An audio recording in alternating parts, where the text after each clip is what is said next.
Hi everyone. Today we're going to go through what we call the Pilates basics, which are the principles of how you actually do Pilates. It's kind of, I often say, like learning how to use your body like a musical instrument, and you need to know the principles or your scales before you can actually start doing the exercises correctly. So the first thing, which is probably what's attracted you to Pilates, is actually engaging your abdominals. And we actually have 4 layers of abdominals. We actually have up and down, which is the rectus abdominis, and it's often what's called the 6-pack. It's actually not what we want to activate too much during Pilates because it tends to be one of the more superficial muscles and tends to be a bit more focused on strength. You then have 2 layers of obliques, ones that wrap this way and then ones that wrap this way, and they're more associated with twisting movements and side flexing movements. They're a little bit more important in Pilates in the sense that they focus on strength, but also the deeper obliques focus a little bit more on endurance. But the one that we're most concerned with and most excited about in Pilates is activating your transversus abdominis. And it actually attaches at the top of your ribs, or at the bottom of your ribs I should say, and at the top of your pelvis. And the fibers actually run horizontally all the way around and insert into your spine. That's why we've actually found that activating your transversus abdominis is really helpful for managing low back pain. It is a pure endurance muscle, so it's not designed to be switched on for under high load. It's actually designed to be switched on at low load, but for long periods of time. So a good way to actually find those abdominals, and they are deep, so you will struggle to actually isolate them completely. But if you actually put your fingertips just inside your hip bones like so. So first of all, I let your tummy completely hang out, which we're all pretty good at. So that's obviously not it. Then I want you to pull your abdominals in as tightly as you can. So pull them in really tightly, and I can almost guarantee that you're holding your breath. So that's not it either. What I want you to think about instead is just pulling in the lower abdominals, so just above the pubic bone, just across the 2 hip bones, where an airline buckle would do up. Just think about pulling your lower abdominals in just a little bit. Enough so that you can feel a little bit of tensioning across the 2 hip bones, but probably only a perceived effort of about 3 to 4 out of 10. And you should be able to still breathe and talk, etc., but there's just an awareness of firmness just across the 2 hip bones. So when we do our Pilates exercises, I want you to think about that. But at the same time, you don't need to use the same level of effort throughout each exercise. So some of the easier exercises, you just want it humming along in the background. But as we start to get into more progressed exercises like planks, etc., you want a lot more activity through that area as well. So that's the deep abdominals. The other muscle that supports the lower part of the body and the pelvis is the pelvic floor. And the pelvic floor is commonly associated with supporting the bladder, so you don't have any little accidents, etc. But the pelvic floor, when it's lifted at a very light level, also provides a little bit of stability through the pelvis. And this can be quite helpful for people that have maybe had a baby and have a little bit of pelvic instability. Activating the pelvic floor can actually be quite helpful. The other thing to keep in mind is the pelvic floor is really important to be activated when we're doing anything that involves loaded flexion, which is your traditional abdominal crunch. So we want to actually engage the pelvic floor just so that we're not getting that downward bearing down pressure when you're actually doing a sit-up as well. So the main thing to say about pelvic floor is that I can't see it. It's an internal upward lift towards the crown of the head. And likewise what we said about the transversus abdominis, it's just a light contraction. And I'd also even add the note, if you don't have any history of continence or just had a baby, etc., and you're really not sure what you're doing, don't worry too much about that. It's mainly for those more at-risk clients that need to be aware of their pelvic floor. Okay, the third thing is just making sure that you understand the concept of neutral. And neutral is the body's best anatomical alignment so that the muscles work at their most efficient. And that's really what Pilates is all about, is energy efficiency. So when we do all of our exercises, we start in what's called a neutral spine, and that's getting our body aligned in the best possible way. So me just sitting here like so, there's always a little curve in the lower part of the back. The shoulders are wide, collarbones are wide, and watching that the chin doesn't poke forward but stays nicely balanced on top of the spine like so. So the spine's not meant to be straight up and down, it's actually got three natural curves. Inwards at the bottom, outwards at the rib cage, and just slightly inwards at the neck level. So be aware of that when we're doing our exercises, that preparation in neutral position. The final thing that I'm going to go through with you is the breathing, and a lot of people find the breathing and how it connects into the exercises quite challenging when they first start off with, and that's completely normal. It's a lot to coordinate when you first get started. But breathing normally occurs in the diaphragm. So when you actually breathe in normally at rest, the diaphragm drops down, and then as you exhale, the diaphragm comes back up again. But we're trying to keep that area reasonably firm with our abdominals. So we actually breathe and direct the breath in a slightly different place. If I put my hands just at the base of the rib cage and you do the same, when you breathe in, you want to feel your ribs come out to the side. So take a deep breath in and then breathe out through an open mouth.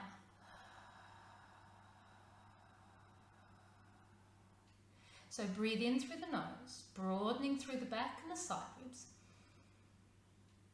and then sigh the breath out, making sure that you empty the lungs completely. A lot of people tend to only empty half of their lungs, and then they tend to get into this shallow breathing.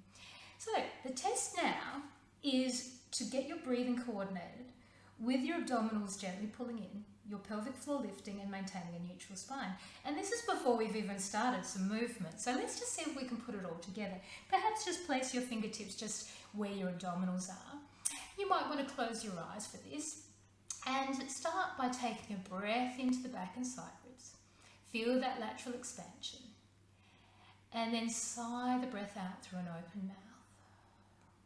Just take another nice deep breath in through the nose.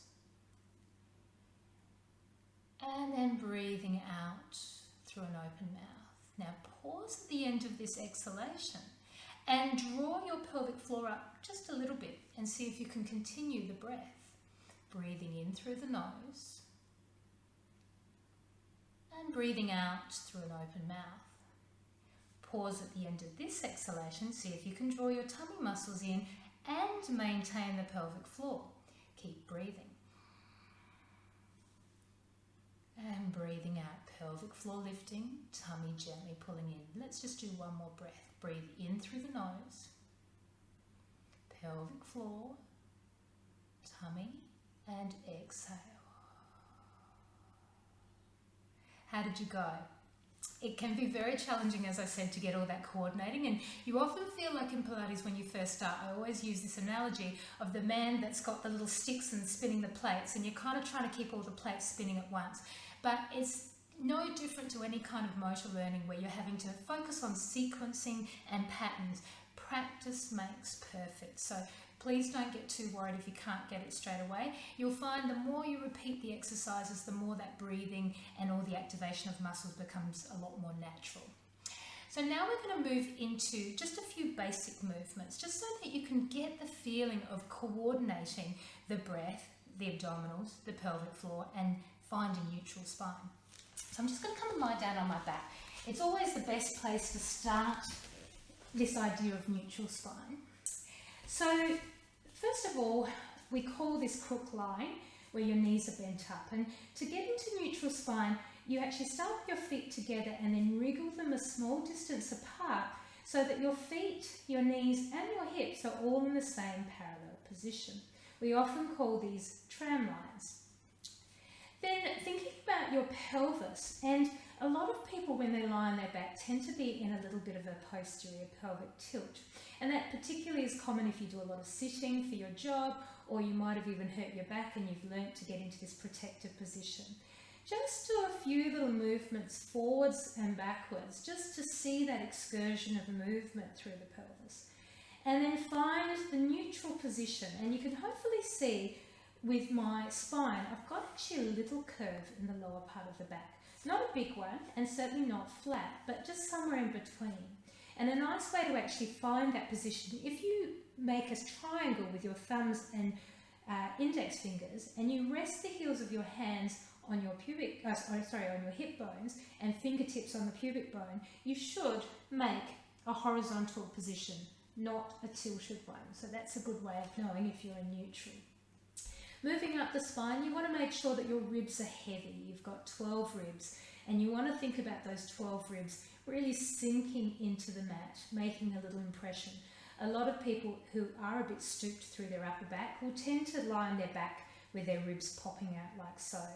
If that's the case, first of all, see if you can adjust your position so the ribs are lower, but you may want to grab a couple of folded towels and just pop them under the back of your head, and by lifting your head up, that will in turn just let your ribs drop a wee bit.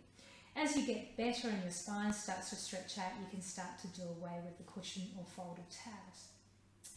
With the collarbones, we want to make sure that they're broad and wide. Arms are resting down by your sides, and just making sure that the chin is just slightly tucked in so that you're not poking it up to the ceiling. Again, if you do a lot of computing, you can have that forward head posture. So we want to try and keep the back of the neck nice and long. So first of all, start to focus on your breathing. Breathing in through the nose and breathing out through an open mouth. So direct your breath into the mat. Breathe in through the nose, broadening through the back and the side ribs. And then sigh the breath out. As you continue to breathe, be aware of your pelvic floor. Also be aware of your lower deep abdominals, gently drawing back towards the spine. So we'll start with some arm floats. So I want you to take a breath in to prepare. As you exhale, pelvic floor and tummy, and just reach the arms up towards the ceiling. Inhale as you lower the arms back down to the floor. Do that again. Exhale, shoulders sink, arms nice and long. And then breathing in. As you continue with these arm floats, trying to keep the tummy and pelvic floor just humming in the background. This is not a strenuous exercise, so you don't need very much at all. But what you might want to start doing now is reaching the arms a little bit further over your head. Now, for those people that I was describing before that tend to be a bit hunched through their upper back, they may start to rib flare. So you can see what I'm doing there. So as the arms come up, the ribs start to poke up in the air. I want you to really try and let the lower ribs melt into the mat and then coming back down. It's often also a sign that shoulders are a little bit stiff. As the shoulders get to the end of the range, the spine starts to lift to try and take the arms back further. But unfortunately, we're trying to actually just get movement through the shoulder joint. Exhale as the arms reach back. And then inhale. We'll just do one more time. Breathing out, pelvic floor, tummy, shoulders heavy. And then inhale as you float the arms back down to the mat. So then from here we can change our focus to hip movement. So you may for this one just want to put your fingertips on your hips. Keep again the ribs nice and heavy. And you're going to breathe in to prepare, and as you exhale, roll one knee out to the side, and then inhale as you bring the knee back to center. Other side, exhale. Now, what I want you to really focus on is your two hip bones pointing straight up to the ceiling. If we're not terribly stable through the pelvis, you'll start to see some rotation of the pelvis as the knee goes out to the side. We're trying to just localize the movement to hip external rotation and not letting anything else move. The other thing to watch is as the knee rolls out to the side, watch that the other knee doesn't start rolling out to the opposite side to kind of counterbalance you. The idea is that one leg stays perfectly still as the opposite leg moves off that stable base. Let's just do a couple more times. Exhale as the knee rolls out to the side. Inhale as you come back to center. Last time, exhale, pelvic floor, tummy. And then breathing in as you come back to center. Good. Bring the arms down by your sides, going into a little bit of hip flexion. Inhale to prepare. As you exhale, tummy and pelvic floor, and just reach one knee up. And then inhale as you lower the foot softly to the mat. Other side, exhale as the knee floats up. And then inhale to lower. So again, we're looking for smooth, controlled movement, a maintenance of neutral spine. So we're not letting the lower back roll backwards as we move. Once again, we're trying to just pivot and move purely through the hip joint. And as you progress, you might want to exhale as the knee floats up. Inhale and reach the leg away from you. Exhale as the knee floats back to 90. Inhale to lower the foot to the mat. Other side, exhale as the knee floats up. Inhale to stretch away. Exhale, bend the knee back to 90. Inhale to lower. We'll do one more on each side, looking for those nice soft landings when the foot comes down to the floor. It's all about smooth, controlled, flowing movement. One last time. Exhale as the knee floats up. Inhale, reaching away. Exhale, bend the knee back to 90. Inhale to lower. Well done. So I hope that didn't feel too daunting for you. We're going to now go on to some exercises there's basically 7 different positions in Pilates mat classes, and we do exercises starting from all of those positions, and they are lying on your back, lying on your tummy, lying on your side, all fours, sitting, kneeling and standing. And I'm going to give you a little sample of exercises in all of those positions so you can try out finding your neutral position. So let's get started. So now we're going to start learning some exercises in all of those 7 positions. And standing roll downs is often an exercise that we use at the start of a class. It's a really nice way of getting the spine moving, getting the legs a little bit more stretched out, and focusing on our breathing and our posture. So I'll stand side on for this one, but you actually stand with your feet a hip's width apart. Just make sure you're not locking out your knees, but actually keeping them soft. They're not bent, but you're just not locking them. Also watch, for those of you that tend to have little arched backs, just drop the tailbone down. Now it's not squeezing your buttocks and tucking your tail under, it's just that sense of lengthening the tailbone down to the floor, and you'll feel as soon as you do that your lower abdominals start to engage. Moving up the spine, thinking about your collarbones being wide, and again watch that poking chin, try and keep the chin slightly tucked in. So then from here, we take a breath in, and as you exhale, starting with the head, the chin starts to roll down to the chest, and you start to peel your spine down one vertebra at a time. Now notice that my knees are starting to bend as I roll forward. My head is not looking towards the front of the mat, but I'm actually keeping it tucked in and looking at my knees as I come down to the floor. You want to bend your knees sufficiently so your fingertips are just scraping the mat. Take a deep breath into the back and side ribs. As you exhale, a little bit of pressure through the heels, scooping through the tummy, and notice how my lower back is starting the movement, tailbone dropping between the heels, unraveling the spine one vertebra at a time and rolling the head up, growing tall. Take a breath in. Exhale, chin to chest. Now your gaze sits on your chest. As you roll forward, the gaze is on your belly button, the pubic bone, down the thighs, and they end up looking at your knees. Floppy arms, take a breath in, and as you exhale, tuck the tailbone under, scooping and hollowing, maintaining that rounded spine, gaze looking down, and then rolling the head up, last of all. We're now moving into what we call a high kneeling position, which starts off similar to how you would in standing. You've got your knees at hips width apart, and again that sense of dropping the tailbone down. We want to really center onto the core in this position. keeping the hips nice and open. And this exercise is really nice just to get a little bit of strength into the thighs, but also a little bit of effort into the glutes and the abs as well. So again, trying to keep the chin slightly tucked in, back of the neck long. Inhale to prepare, and as you exhale, we're hinging back through the knees as the arms float forward to shoulder height. And then breathe in as you come back to neutral. Exhale, abdominals in, pelvic floor lifting, reach the arms forward. And then breathing in to come back. We'll just do a couple more times, making sure you're not losing it through the lower back or you're starting to collapse through the hips. We want to keep the pelvis tucked and the hips moving forward as your shoulders move back.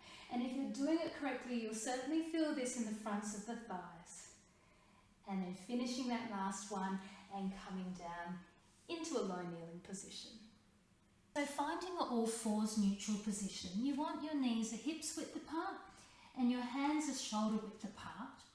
And just rock your body forwards and backwards a few times just to find that neutral position. Then with your lower back, you want a little curve in the lower back. So again, not a flat rounded spine, but just a little inward dip. Try and reach your ribs upwards towards the ceiling. Imagine that you've got a little sling under your ribs and it's just supporting you so you're not collapsing through the rib cage. And then with the neck, and I see this a lot, people that are working at computers or just have naturally poor posture tend to poke their chin out like so. So we want to think about the chin retracting so that if you lay a broom pole from the crown of the head, the spine and out through the tail, it would balance perfectly. Also unlock your elbows. So from here, take a breath in to prepare. As you exhale, tummy lightly pulls in and without shifting your weight, floating one arm forward. And then breathing in as you lower the hand back down. Other side, exhale as the arm reaches forward. And then breathing in to lower.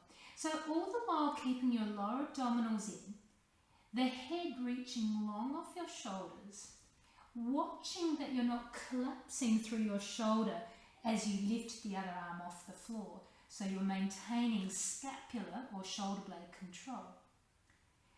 Then you can progress into a leg slide. So you breathe in and as you exhale, sliding one leg away and then breathing in. And notice how I'm not shifting my weight from side to side, but I'm keeping everything perfectly still. This idea of disassociating or just moving one joint and keeping everything else in neutral. As you get a little bit more proficient, you can take that into a leg float. Again, watching the weight shift, watching that you're not locking out the elbows and keeping the head reaching long off your shoulders. Then as you're starting to get more proficient again, you can add the arm to that movement. So I want you to imagine that you're balancing 4 little cups of water filled to the brim on the 4 corners of your trunk, and you don't want any of them to spill. And then breathing in. Then from here we can go down onto our tummy. So from here you can reach your arms down by your sides.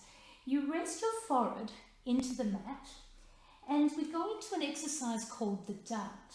So make sure in this position that your pubic bone is down, your tummy muscles are pulled in, and you breathe in and as you exhale, hover the head a couple of inches off the floor. Gently squeeze your shoulder blades together and maintaining a firm abdominal wall, press your arms up into the air. So this exercise is not about lifting up really high through your back and losing that neutral position, but actually thinking of just lifting through the thoracic spine, the middle and upper part of your back. This is where we get quite weak when we're sitting at a computer or a desk and the shoulder blades start to slump forward. So it's a great little exercise to maintain a bit more strength through the scapular retractors or the shoulder blade muscles. Then from here we can progress the movement into a cobra. You want to have your hands just a little bit further back from your shoulders. And we call the elbows little grasshopper elbows because they're pointing up to the ceiling. Now you want to first of all start with a little bit of thoracic extension, breathing in and then breathing out to lower back down. So notice that I'm not poking my chin forward. I'm actually letting my gaze travel along the mat towards the edge. And then exhale. I'm also not bunching the shoulders up. So I'm drawing the shoulder blades down and activating my triceps to start lifting the arm.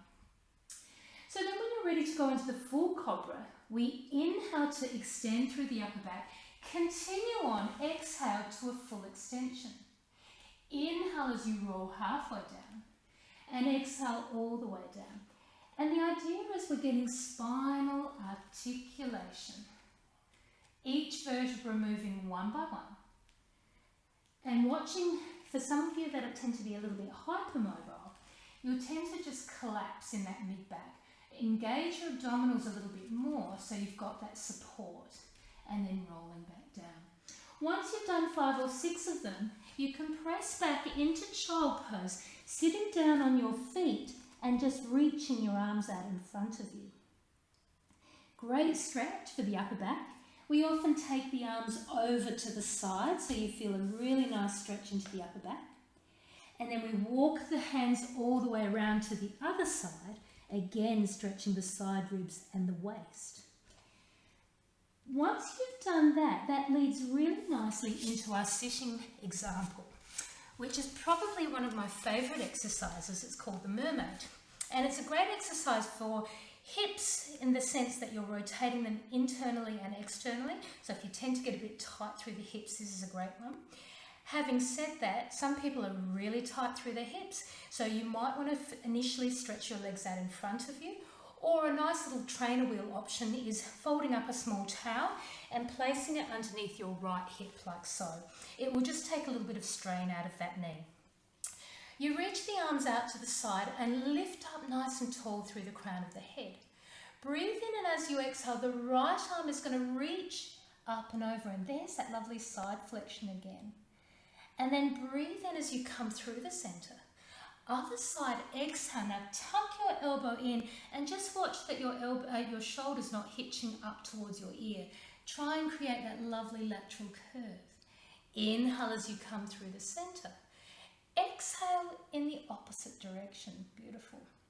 And then breathing in as you come back. Exhale. Now we might give you a little extra stretch on this next repetition. So inhale, shoulders soft. Exhale and hold it there. Now take a deep breath in. As you exhale, see if you can deepen that side bend. And then come back through the center, inhale. Other direction, exhale, watch the shoulder hitching. Now breathe in, and as you exhale, rotate the ribs around to thread the needle. Inhale as you come around to the front, and we'll do that again. Exhale to thread the needle. And then breathing in. One last time, exhale, thread the needle, and I want you to hold it there. Breathe into the side ribs. As you exhale, go that little bit further around, and then bring the arm back to the front. Lift up and over to the other side. Now, you can obviously do that on the other side, but we'll keep going on.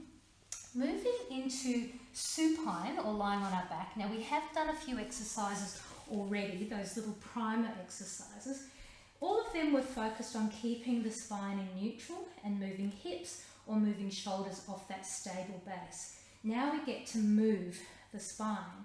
So once again, our neutral position, and we can actually just go into a little pelvic tilt.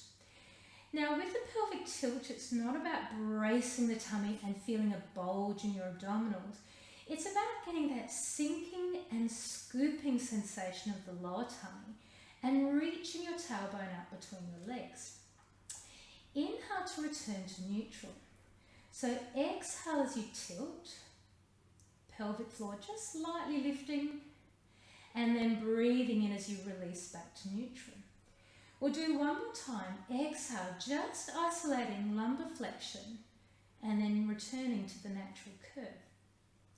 Progressing that, breathe in to prepare, and as you exhale, go back into the tilt and then start to roll and peel up through the spine, up onto your shoulder blades. Now, some people tend to get a little bit of cramp through here. Try and keep your feet relaxed. Inhale. Keep the effort focusing on your glutes, rolling all the way down. So let's try that again. Breathe in at the bottom. Exhale, tilt the pelvis. Peel the spine up one vertebra at a time, coming up onto your shoulder blades. So you should have a nice straight line all the way down to your knees. Inhale at the top.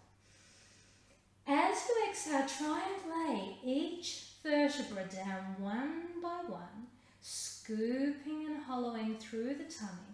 Think of the spine like links of a chain and release to neutral. One final thing to note, when you're coming up into the bridge, the effort through your glutes and tummy, it should be there. It's not about pushing the ribs up to the ceiling. Often in yoga, I think there's more of a focus on lumbar extension.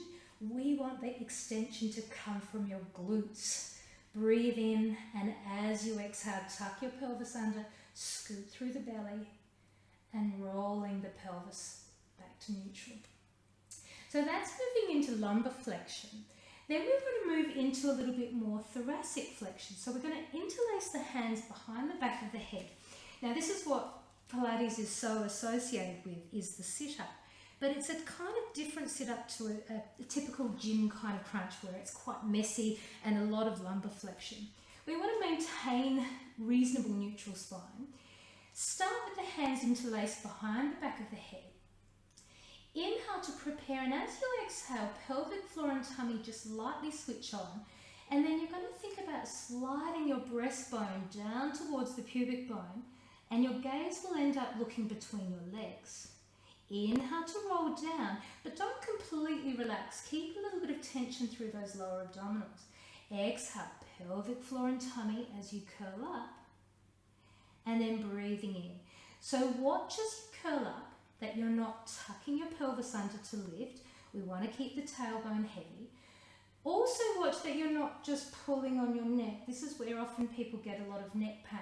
You want to think of the effort coming from under your ribs and almost teetering on the lowest rib cage, part of your rib cage, and then breathing in. And finally, just that word of warning, I guess, in terms of pelvic floor.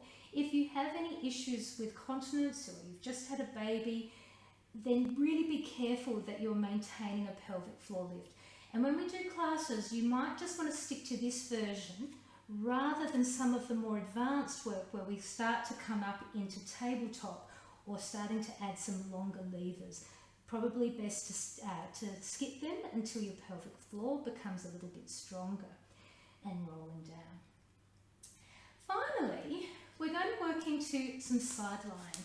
So a really fabulous exercise you can do to move your upper back, your thoracic spine, is called the Crocodile. And you bring your knees right up to 90 degrees. You would normally have a little cushion under your head and your palms are on top of each other. Now it's really important to keep the lower part of your body perfectly still. As you inhale and reach the arm up towards the ceiling, and then exhale, I've run out of space, but you take the arm all the way around to the other side. Inhale as the arm comes up, and then exhale as the arm comes down. So it's a really glorious stretch into the pecs, but also into that stiff thoracic spine. Inhale as the arm comes up, exhale. Just watch when you're doing this that you're not letting your pelvis slide. We want to keep the hips stacked on top of each other and just localizing the effort through your rib cage. And then moving into a little bit of glute work, going into an exercise called clams. You want to have your feet lined up with your hips, your legs stacked on top of each other and your hips stacked as well. Just check that you've got a little curve in the lower part of your back and reach the top hip away from your shoulder. Keep the ribs nice and heavy. Pop the fingertips just at the top of your hip bone and inside it so you can feel your tummy muscles working. Breathe in, and as you exhale, rolling the knee up towards the ceiling and breathing in. Now I want you to really focus on a spiral effect through the femur, rotating through the hip socket, and watching that that top hip doesn't start to roll backwards. This is another example of moving just through the hip joint, like we did in bent knee fallout. But now we're working a little bit more challenging in terms of working against gravity. So you feel this in your glutes. The other thing to watch out for is that your ribs are not flaring. So I often say in side lying, just pop your hands at the bottom of your rib cage and just make sure you're getting that connection between ribs and pelvis. You can do a similar kind of exercise with legs extended, but a little bit more focus on the lateral stabilizers of the hip rather than the actual glutes, which are further around.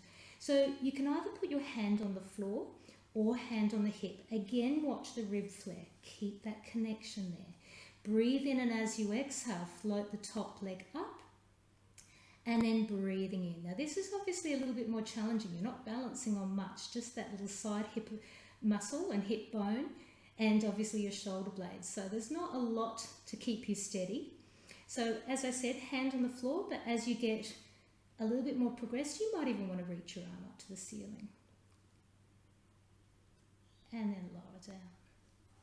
So all of these exercises, these 7 different positions, will crop up in a mat class. So not all of them every class, but most of the time you'll get at least 5 or 6 of those positions. And we work through lots of different variations, progressions, combinations throughout the class. And we often also use props as well. So we'll go through that another time, but things like TheraBands, free weights, chi balls, things like that are really nice just to add extra stability challenge, but also a little bit of resistance as well. So thanks for spending this last, I think, 45 minutes or so learning about the Pilates basics and going through a few of those beginners exercises. I'm really excited that you're going to start classes soon, and I look forward to seeing you then.